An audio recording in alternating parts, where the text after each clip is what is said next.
పొంగులేటి ఆత్మీయ సమ్మేళన సభకు BRS party శ్రేణులు భారీగా తరలి వెళ్తున్నారు. ఈ నేపథ్యంలో అశ్వారావుపేట నియోజకవర్గంలో నిర్వహించే ఆత్మీయ సమ్మేళనానికి బీఆర్ఎస్ పార్టీ జిల్లా రైతు సమన్వయ సమితి అధ్యక్షులు అంకిరెడ్డి కృష్ణారెడ్డి, చంద్రగొండ ఎంపీపీ పార్వతితో పాటు పలువురు నేతలు ఆత్మీయ సమ్మేళనంలో పాల్గొన్నారు.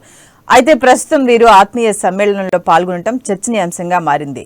నిన్న వైరా నియోజకవర్గంలో పొంగులేటి వర్గంలో బీఆర్ఎస్ ముఖ్య నేతలు చేరటంతో వారిని పార్టీ సస్పెన్షన్ చేసింది. తాజాగా వీరి వ్యవహారంలో అధిష్టానం ఎలా వ్యవహరించబోతుందనే చర్చ మొదలైంది.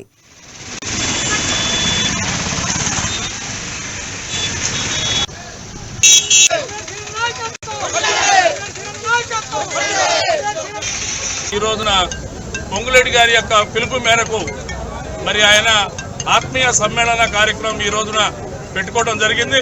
అందుచేత యావత్ చండ్రగొండ మండలం అందరం కూడా కదిలి సీను గారి యొక్క పిలుపు మేరకు ఇవాళ దమ్మపేట మండలంలో ఆయన సమావేశానికి హాజరు అవ్వడానికి అందరం కూడా కదిలాం.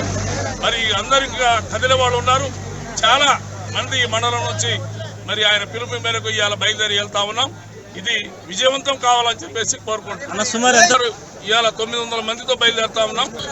ఆత్మీయ సమ్మేళన కార్యక్రమానికి పొంగులేటి శ్రీనివాసరెడ్డి గారి పిలుపు మేరకు మేము ఈరోజు చంద్రగొండ మండలం నుంచి ఎంపీపీ గారు, వైస్ ఎంపీపీ గారు, గానేపాడు సొసైటీ ప్రెసిడెంట్ గారు, సర్పంచులు, ఎంపీటీసీలు అందరం ఈరోజు సమ్మేళనానికి బయలుదేరి వెళ్తున్నాం. ఈ రోజున